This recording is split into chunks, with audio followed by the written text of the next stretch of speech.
பழமுதிர்ச்சோலை முருகன் கோவில், பழமுதிர்ச்சோலை, மதுரை மாவட்டம். 2 மனைவியருடன் பக்தர்களுக்கு தரிசனம்.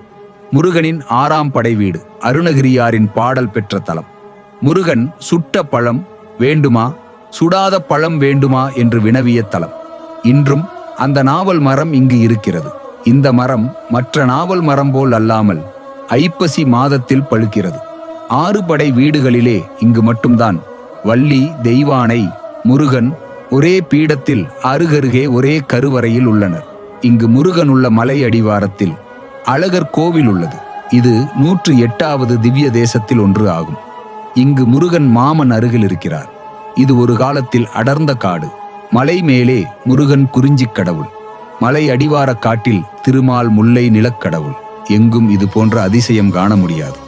ஸ்ரீரங்கம் பெருமாளை வெள்ளையர்கள் கவர்ந்து செல்ல வந்தபோது பெருமாளை இங்கு உள்ள சோலை மலையில் கொண்டு வந்து பத்திரமாக வைத்திருந்தனர். ஆக இங்கு உள்ள முருகன் மாமனுடன் நல்ல இணக்கம் கொண்டவர். பரங்குன்றம், செந்தூர், சோலைமலை ஆகிய தலங்களில் முருகன் தன் மாமன் திருமாலுடன் இருக்கிறார்.